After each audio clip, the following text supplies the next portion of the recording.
Buenos días, el día de hoy vamos a hablar sobre la evolución de la medicina y el uso de las plantas medicinales desde la Edad Media hasta la actualidad. Además de eso también vamos a hablar sobre el fuego imperial. Mi grupo está conformado por Ana Lucía Celis, Alexandra Ruiz, Fabián Vega, Wilmer Ramírez, Eneli Salinas y mi persona Luna Ayala. A lo largo de la historia, el conocimiento de las plantas ha sido fundamental para el desarrollo de la farmacología. Durante la Alta Edad Media, el conocimiento médico se conservó en los monasterios. Los monjes copiaban manuscritos antiguos y cultivaban plantas medicinales en sus jardines. Esta práctica dio origen en la medicina monástica, que se basaba en el uso de hierbas para tratar. Un punto clave fue el decreto de Carlomagno en el año 812, conocido como Capitular de Bilis. Este edicto ordenó a los conventos y grandes fincas cultivar hortalizas, árboles y plantas medicinales, lo que impulsó la medicina popular y aseguró disponibilidad de remedios naturales. En el siglo XII, la abadesa Hildegarda de Bingen, una de las mujeres más influyentes de la época, escribió Physica y Causae et Curae, donde describió los beneficios medicinales de diversas plantas. Sus escritos fueron esenciales para la botánica médica. Mientras tanto, en Italia se fundó la Escuela de Salerno en el siglo X. Esta escuela combinó conocimientos de la medicina clásica grecorromana con influencias árabes y orientales. Uno de sus textos más importantes fue el Regimen Sanitatis Salernitanum, que detallaba el uso terapéutico de las plantas.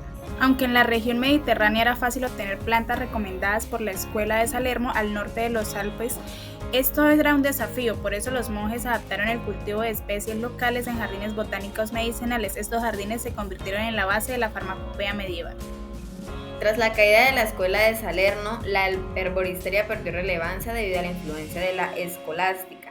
Durante esta época, la medicina dependía más de la teoría filosófica que de la observación directa de la naturaleza. Sin embargo, algunos médicos y botánicos, como Alberto Magno, escribieron extensas obras sobre el valor medicinal de las plantas. A partir del siglo XIV, Simón de Génova y Mateo Silvaticus unificaron los nombres botánicos árabes y griegos con los latinos, así facilitando el estudio de la herboristería. Sin embargo, fue hasta la invención de la imprenta en 1450 y el descubrimiento de América en 1492 cuando se produjo un gran avance en la botánica medicinal.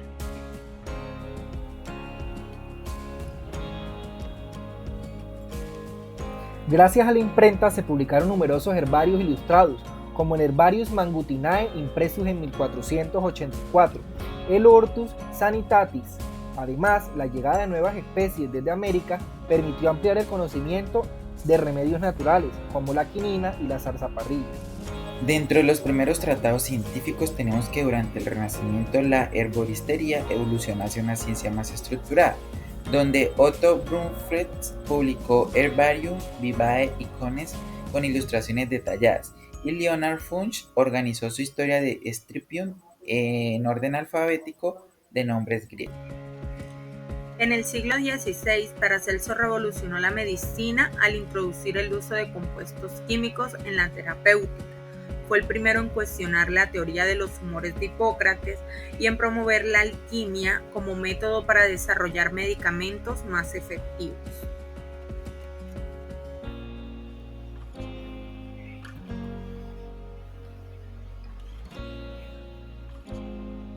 También se publicaron tratados botánicos con enfoque farmacológico como Herbarium de Pierre-André Mattoli, que combinaba conocimientos clásicos con descubrimientos recientes sobre plantas medicinales.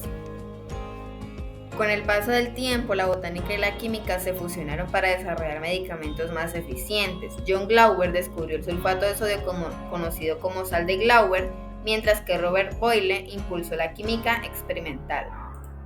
En los siglos XVIII y XIX, científicos como Pelletier y Caventou aislaron principios activos como la quinina, la morfina y la cafeína, lo que permitió fabricar fármacos más seguros. Friedrich fue el primero en extraer y estudiar los efectos de la morfina. También tenemos que la importancia del cultivo y la recolección de plantas medicinales en esta época y en la actualidad muchas plantas medicinales se cultivan a gran escala para la producción farmacéutica. Sin embargo, la identificación de especies sigue siendo un desafío, ya que algunas plantas pueden ser confundidas con variedades tóxicas. La recolección en el campo requiere de conocimientos específicos sobre la ecología de cada especie. Factores como el clima, el suelo y la altitud influyen en la concentración de principios activos. A pesar de los avances científicos, la medicina natural sigue siendo fundamental en muchas culturas. En regiones como el Amazonas o el sudeste asiático, los pueblos indígenas aún utilizan remedios herbales con gran eficacia.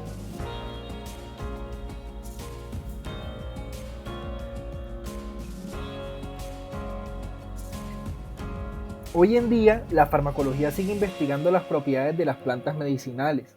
La biotecnología permite mejorar la calidad y la producción de compuestos activos y estudiar nuevas especies en las selvas y ecosistemas inexplorados. El primer herbario impreso contenía ilustraciones basadas en plantas reales, lo que ayudó a evitar confusiones en especies o con especies tóxicas. ¿Sabían que el ácido acetil salicílico, conocido hoy como aspirina, uno de los medicamentos más utilizados, proviene originalmente de la corteza del sauce? También hicimos una búsqueda bibliográfica donde mencionaban varias plantas utilizadas en esta época, como lo son el aloe vera, utilizado para tratar heridas y quemaduras y problemas digestivos, la nigela, que se utilizaba para fortalecer el sistema inmunológico, la menta, tratada para problemas digestivos como analgésicos, el azafrán con propiedades antiinflamatorias y antidepresivas, el cilantro utilizado en la medicina árabe para mejorar la digestión, también plantas como el ruibarbo utilizado como laxante purificador en la sangre, la artemisa como tratamiento para malaria y fiebres, la canela para mejorar la circulación y tratar los resfriados y el jengibre muy importante y muy valorado para náuseas, digestión y resfriados.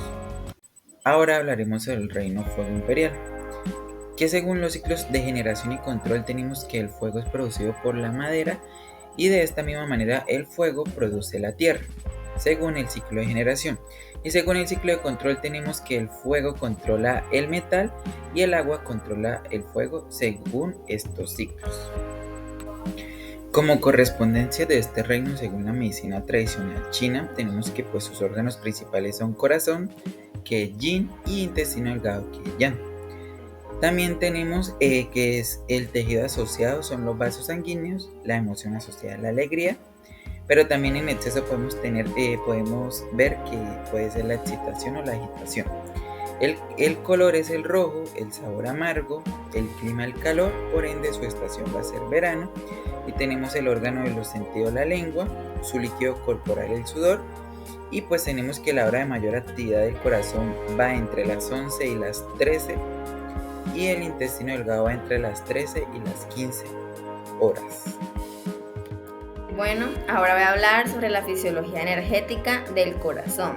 Este controla la mente, el espíritu y el pensamiento. También tiene diversas hormonas que desarrollan el pensamiento, como la serotonina, que regula el sueño y mejora la capacidad onírica, la melatonina, que regula los factores de liberación en el hipotálamo, la dopamina y noradrenalina, que ejercen un fuerte efecto cardiovascular, donde regulan la presión arterial, la fuerza de contracción y la frecuencia cardíaca.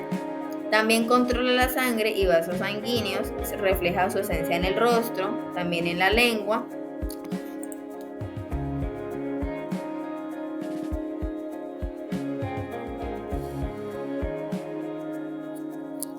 En este momento vamos a hablar sobre la fisiopatología del corazón. Un órgano que es de vital importancia en los reinos mutantes porque sabemos que así como controla la circulación y el flujo energético, también sabemos que si hay un exceso o un desequilibrio o un descenso o una deficiencia de la energía vital, pues va a haber algún síndrome. Entonces los síndromes de corazón se dividen de tipo deficiencia o exceso, ya que las deficiencias se deben a insuficiencia de la energía de la sangre, de yin o de yang, y los excesos a invasión por calor, fuego o flema patógena. Entonces los síndromes de corazón de tipo deficiencia se deben a la insuficiencia de energía de la sangre, de yin o de yang, que son causadas porque hay insuficiencia de energía de sangre. Hay síntomas como dolor en el pecho de tipo opresivo, como labios y lengua decolorada, púrpura, pálida, pulso débil, lengua pálida, somnolencia. ¿Qué deficiencias podemos encontrar? Podemos encontrar deficiencia de yin de sangre, de corazón. ¿Causados por qué? Por hemorragias, por deficiencia de producción de sangre, por anemias, por enfermedad febril que perjudica el yin, por factores emocionales que consumen el yin y la sangre, por síntomas de insomnio, por pesadillas, por desconfianza, por vértigo, por mareos, por sudoración nocturna, por sequedad en la boca, garganta, lengua pálida, pulso filiforme, rápido y débil. También podemos encontrar síndromes como por obstrucción de sangre de corazón, asimismo por fuego, flema en el corazón o síndromes de exceso de corazón. Como dijimos, los síndromes por exceso o por deficiencia son un desequilibrio de la energía vital de este flujo porque se estanca o porque sencillamente no fluye por un desequilibrio. Entonces lo ideal es identificar por medio de los síntomas y clínicas de nuestros pacientes, por medio de test, lengua, pulso, para lograr restaurar por medio de los resonadores qué es lo que está pasando y dónde está el problema. Llegar al inicio o al detonante de esta falla y lograr restaurar la vitalidad de nuestros pacientes para así lograr la restauración del flujo energético y su sanidad. Fisiología energética del intestino delgado. El intestino delgado recoge nutrientes esenciales y separa desechos. Los trastornos en este órgano se manifiestan con problemas de digestión, deposiciones anormales y cambios en la orina. Se debate su asociación con el fuego y el corazón debido a su función de depuración y flujo sanguíneo. Además, alberga bacterias beneficiosas que regulan la presión arterial y produce el péptido intestinal vasoactivo, con efectos protectores en la salud cerebral, cardiovascular e inmune. En la fisiopatología del intestino delgado tenemos que se da por calor plenitud en el intestino delgado. Bueno, estas causas suelen darse por el exceso de fuego en el corazón, acumulación de calor u humedad en el triple recalentador inferior. Unos síntomas de estos son la orina escasa y oscura, micción dolorosa, ardor al orinar, hematuria, agitación mental y ansiedad.